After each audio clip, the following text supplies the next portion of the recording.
Welcome to another edition of Dave and Jay's PowerBomb. It's March 11th, and we're going through all the results and recap of tonight's episode of AEW Dynamite. And it was a pretty good show. Yeah. Well, it was always satisfying. Absolutely. It never disappoints. And let's just jump right into it. At the beginning of the show, well, I should say, we're in Salt Lake City, Utah tonight. And at the beginning of the show, it was announced Kenny Omega has a broken hand, probably from all that awesome wrestling. And Hangman is going to have a mystery partner in the tag team non-title main event at the end of tonight's episode of Dynamite.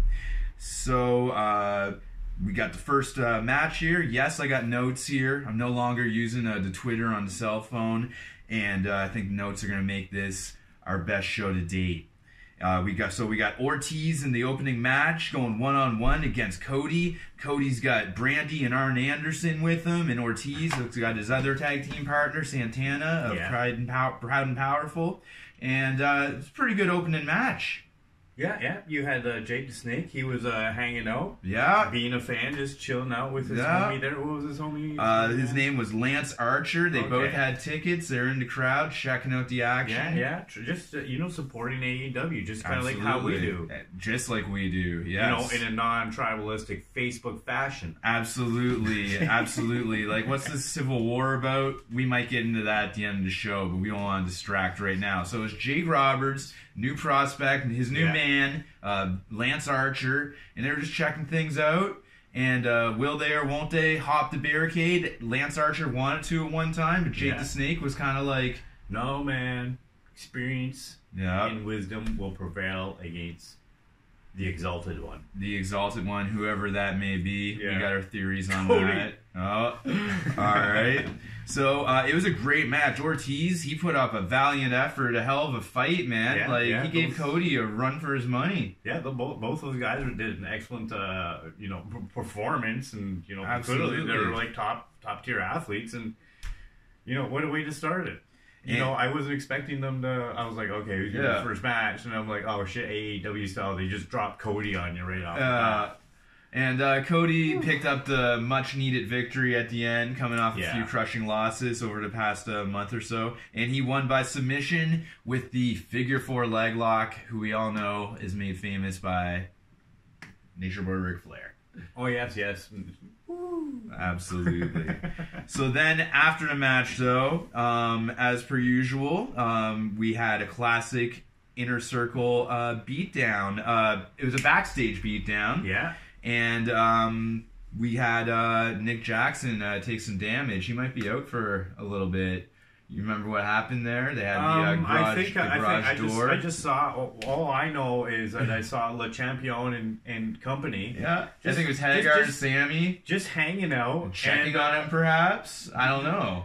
Well, somebody had to notify. The paramedics and stuff like that, and so Le Champion and guys, they were just being good Samaritans. They were letting Cody and those guys know what was happening. It was like, Nick Jackson is he's down and out here. He's bleeding from the head. They had one of these loading dock doors crashing down on his head. We didn't see the crashing, but we saw the aftermath. And Jericho and the boys were just like, hey, look who's hurting. Who's bleeding now? You guys better come check on this. I didn't see them do anything though. So I don't know what all this other talk was about. I don't know. It was really cool to get to see Plaid Dust. Plaid Dust, that's right. Plaid Dust, legend in his alter ego or his real identity. But yeah, we saw Plaid Dust. And Dusty Rhodes wearing the plaid shirt. And and why didn't Moxley run out? Where was he? What was going on there? Hulk Hogan moments. I don't know, he probably couldn't take the shit I was saying about him. Perhaps, man. It's not really shit. It's just constructive criticism. You absolutely. Piece of fucking trash, Moxley. Well, it's like, what's Moxley going to get thrown off of this week, right? If he shows up, still a show about Moxley. More on that later. Yeah. All right. So the second match of the night, it was a women's tag match, and we had the Galaxy's favorite alien, Chris Statlander, a favorite of Jay's. Yep. And her tag partner was HIKARU, and they were going up against Bree Priestley. Sorry, I do know who you are, Bree Priestley, if you're listening. I'm sure. And her tag team partner was a favorite of ours, NYLA Rose. Our champion. Yes, our champion, the Native Beast. And they said that Bree Priestley turned 23 today. Yes. So happy birthday, Bree Priestley. I got her name right. Yeah. And that was your birthday present. So yeah, they had their tag match, and I thought it was pretty good. NYLA hit that big guillotine leg drop off that top rope with the hanging opponent. Yeah. That's always pretty impressive. The cool thing, you got to see Chris Statlander do a really big slam, so you got to see her, how strong she is, and you know what? Everybody did really, really good in this match. I believe so everybody, too. I'm pretty sure they've all taken criticism. And yeah, we have. And now we get what we want. Yeah, exactly. There's a story. Mm-hmm. They're making their matches look really clean, like right up there with everyone else in my eyes right now. Absolutely. They're on par with the big boys for sure. And even at the end, you got to see... We did. We saw the assault from Nyla Rose's tag team partner, Bree Priestley.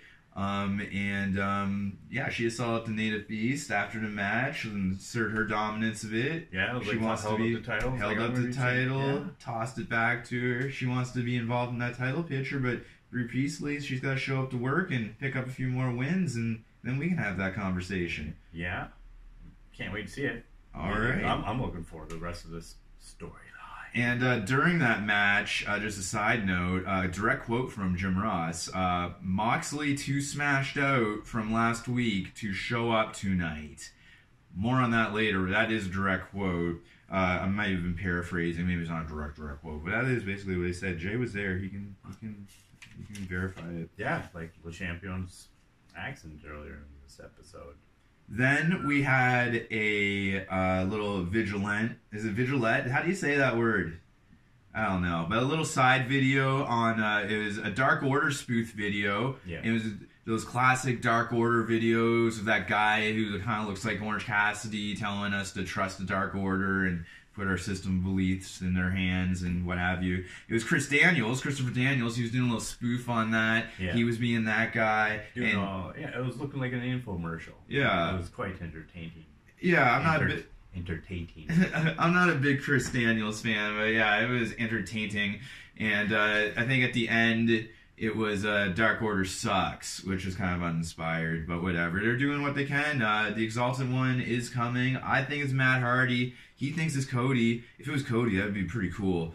Matt Hardy just seems the obvious play at this point, but if it was Matt Hardy, it would be so good too, because he's woken now. And I don't know. When I was looking at Cody's Twitter feeds, the background art was gone and just had one little picture of him, and I'm like, what's going on here? You just all done up with AEW family. I'm like, he's probably getting ready to reveal he's the Exalted ready One. To don the cowl of the Exalted One and go all Senator Palpatine on that. He's going to go all Palps. All right. So, that inside source that we had to talk about, we can't reveal this man's identity, man or woman. But Moxley, apparently, and I heard this last week from my inside source, and I forgot to drop it at the end of the last show because I'm just so happy Moxley getting when he deserves for PowerBomb. Getting the beats, like it. Good one for the boys. Yeah. And but apparently Moxley's unhappy. Moxley is unhappy with AEW after leaving that other company and being handed everything a wrestler could ever want on a silver platter here at AEW, and he is unhappy. Do you have any thoughts on that, Jay? This is where I just insert a picture of a dumpster fire. And we're going to do that. It's probably up there right now. Yeah. All right. Isn't it? And I'm sure that there's more stuff on Moxley later because I was on it tonight, folks. This is our best show to date. And, we had our next match, and it was a 3-man tag match. We have the Butcher and the Blade accompanied by the Bunny with MJF, and he was accompanied by Wardlow. Yeah. And a shout out to MJF. He is 24 years old this Sunday. So if you have any well wishes you want to hand out to MJF for being the greatest heel this company has ever seen, next to Le Champion, but Le Champion transcends faces and heels. Yeah, give MJF a shout out. Actually, you shouldn't, because it wouldn't matter to him, because he really is better than, well, at least him and you guys, but not. I'm probably a little bit below, but yeah, it won't matter. Yeah, he's inviting you to dinner. Yeah, when AEW hits Toronto, it's a private phone call, you and MJF, and yeah, let me know how that goes. And they had opponents in this 3-man tag team match. It was Jurassic Express, Luchasaurus, Marco Stunt, and of course Jungle Boy, Jack Perry. Yeah. And MJF had a nice jacket on. I don't want to forget about that. That thing was styling and profiling. That was a sharp jacket. That's going to be a top seller on AEW.com for sure. It's probably the best piece of wrestling merchandise I've actually seen. And I've been a fan of this business for 35 years or something. So I mean, yeah. And then the coup de grace, so to speak, was when he unzipped the jacket, and what shirt was under there? I pinned Cody. That's right, and that's going to be a top seller as well. So this man's got the scarf, the jacket, the shirt. What's next for MJF? Perhaps championship gold? Someone needs to get it off of Moxley. And so basically, that was a great match. Like, the fans were chanting, "This is awesome," several times. I was chanting, "This is awesome." I thought it was great. MJF is the one that you can rest assured that AEW is going to have a long run, I think. Yeah, and again, the whole tag team kind of thing, it's just so good. Yeah, AEW's bread and butter is their tag team matches and their trios matches for sure. Big time. And we, at the result of this match, it was MJF with the win with the Fujiwara armbar, which he deems the salt of the earth armbar, and he made Marco Stunt tap out. Valiant effort by Luchasaurus and the gang, but at the end of the day, no one's stopping MJF. The man's undefeated, and he's going to be coming up soon. What were you guys thinking, putting up your weakest member against MJF?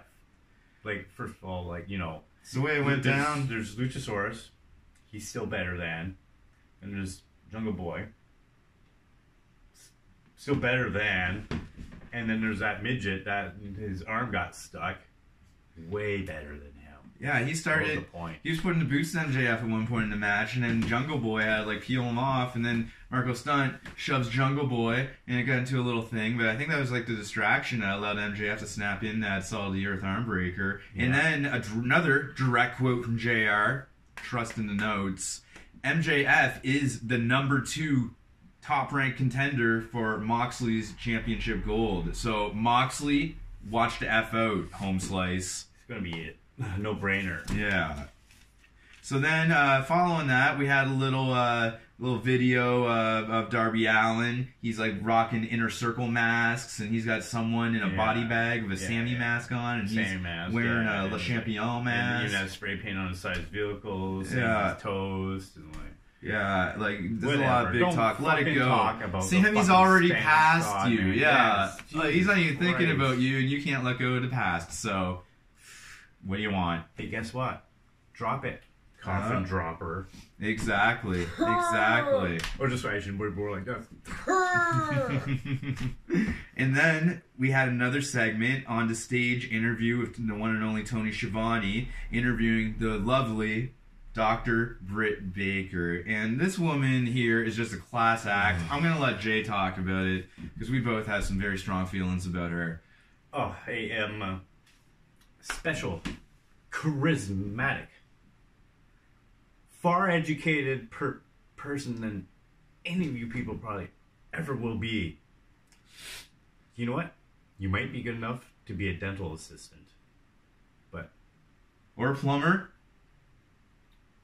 or janitor. Yeah, I know, but keep in mind, though, they're not all Moxley fans, Jay. I'm sorry. There's some good people out there that might aspire to own the plumbing company. Utah is boring, so she was totally giving me all the justification. She had some things to say about Utah. So basically, this lovely woman brings Tony Schiavone out a coffee with his name spelled correctly on it, and he was drinking it. He loved it. I wish you'd get me a coffee.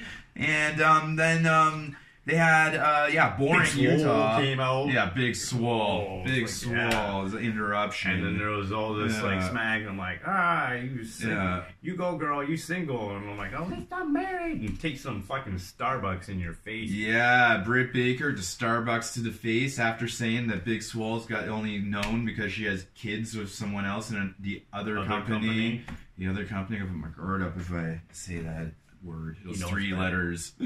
And coffee in the face. That was a big spot for me. I enjoyed it. Yeah. And I'm sure we got a picture up on the screen regarding that. Yeah. And Brett walked away and all classy and cool about it. Like she gets interrupted rudely, and then Big Swole comes out, and I don't know, man. Just how else could it have ended, man? You don't interrupt the dentist. No.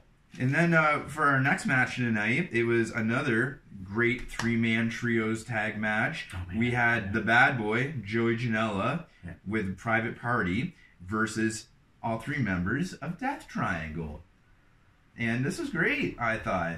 Yeah. I love the Lucha Brothers. Pac's great. Yeah. And it was one of those matches where, the only way someone's going to win and get the 3 count if just somebody died. It seems like everybody was just getting power moved after power move. I thought it was done a few times. Move, man. So it wasn't going to take. Oh, it was very, very, very exciting match. It's going to take. And during that match, JR asked us, I guess anyone, that includes us, we're people, to send him a tape.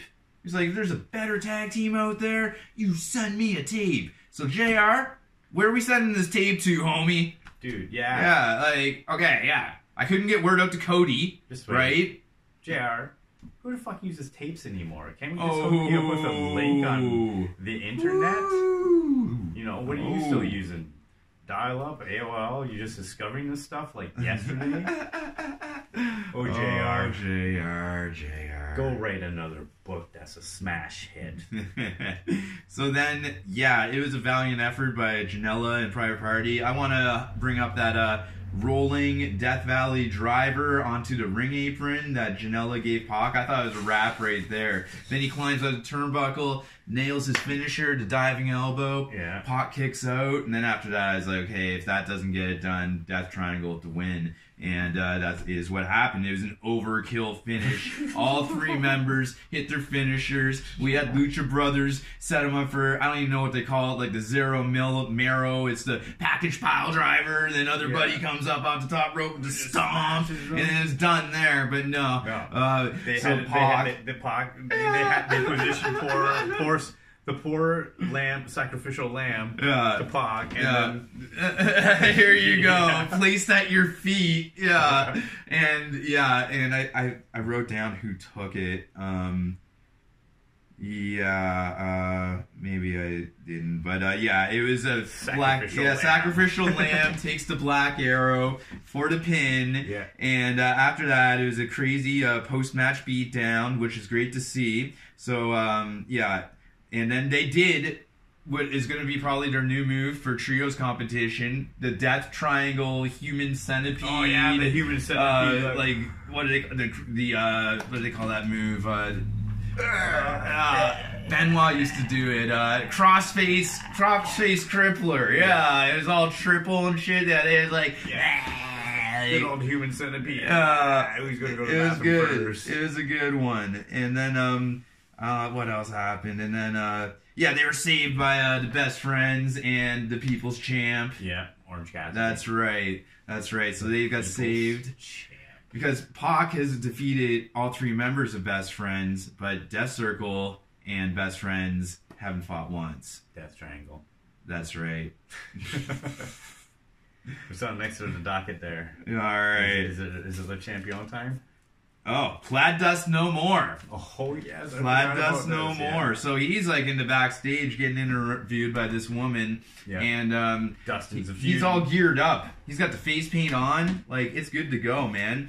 And she's like, "Wow, you got face paint on. You're good to go. What's going on?" And he's like, "I don't care what Hangman has to say. I'm his new mystery partner, whether he likes it or not." Yeah. And then he said, "Gonna do some cowboy shit."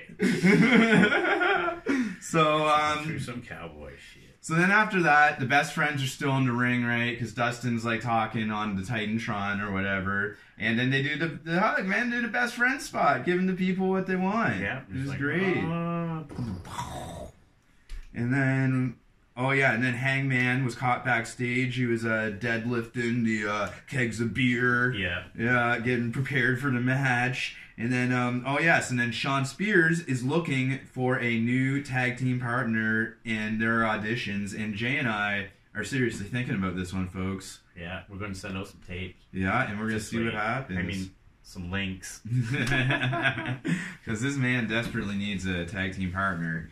And who better than one of us? Maybe we'll have to fight for it on a future episode of Dave and Jay's PowerBomb. Either of us just needs more money. Yeah, I need work. And then next week, the Exalted One will finally be revealed. Cody will finally put the mask on and then take it off, and then everybody's gonna like, oh God, I'm so ugly. Oh God, Cody did that.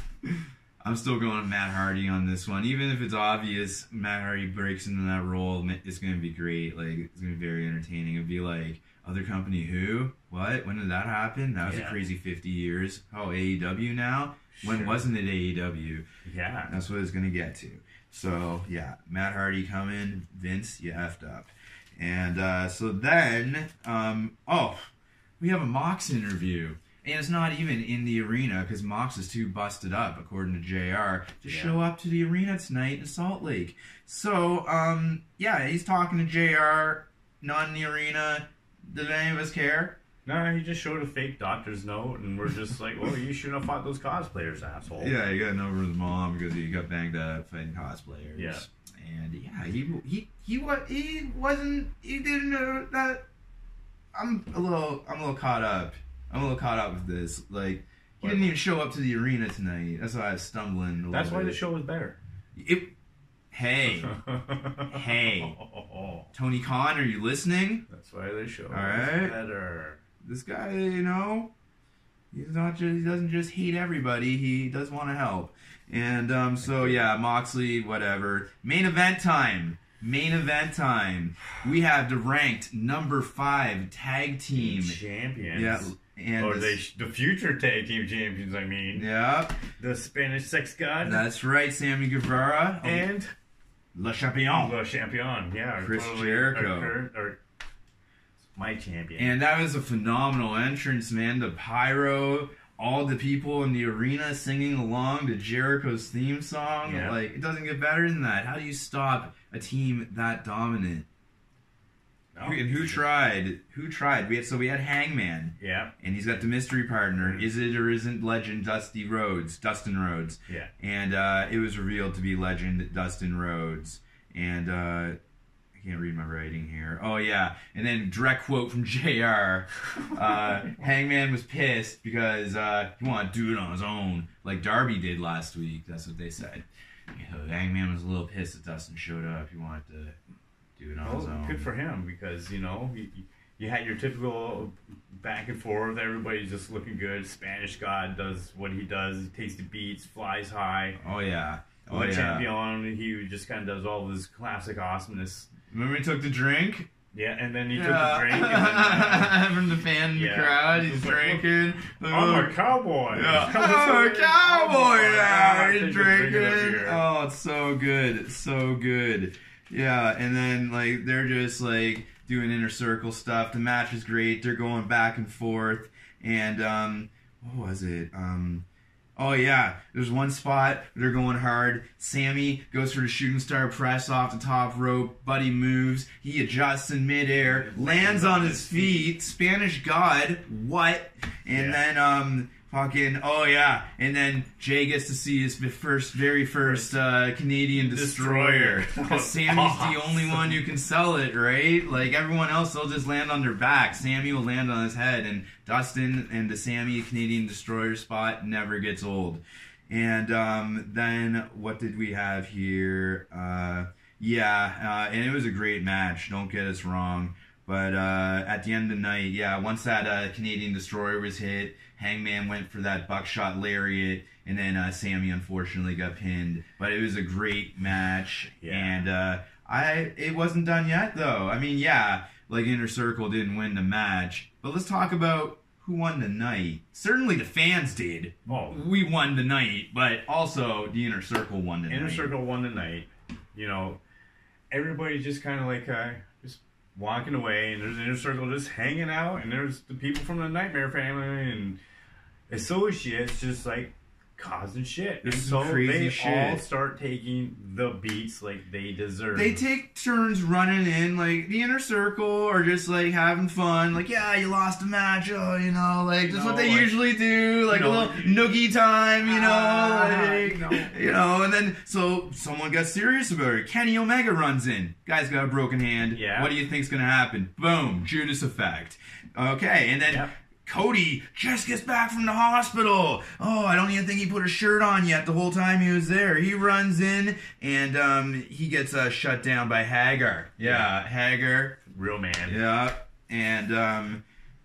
and they were unstoppable. That was a direct quote from JR, the Inner Circle. And then they drag Hangman to the stage, and they're going for that triple power bomb, which he probably deserved. Oh, he does. Except who the hell is it? Stopped at the end. It was Matt Jackson interrupts the triple power bomb, and then there's something. He's like, yeah, he's going after the Inner Circle. Yeah, and then Le Champion, he just like evens the whole thing out. You think Matt Jackson's going to save the day. But first, yeah, he's going after the Inner Circle. Kind of saves the day. Yeah, flips off Hangman. Yeah. And then Le Champion takes the chair. Clears house. I'm pretty sure I heard it was like, Skull versus Steel from all the announcers. Like, what's going to win? Skull versus announcer. Heard that a mile away. Steel. For sure. Oh, God. Maha City of Utah. But yeah, Le Champion does what he does. He has a bird's eye view the whole time. A million eyes at once. Yeah. And 2 chair shots. One to Matt Jackson,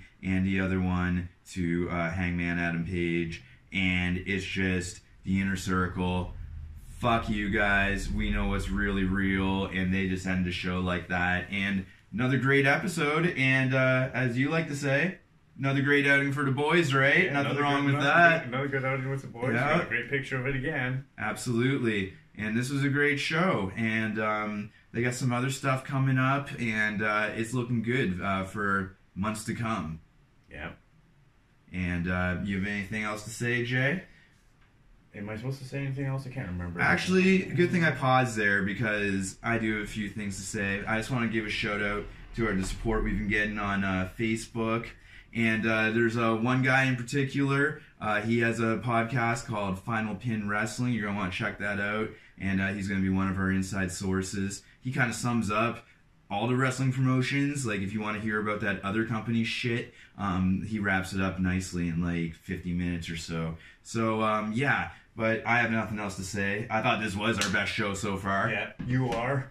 I'm Dave. I'm Jay. And this is the PowerBomb Show. PowerBomb!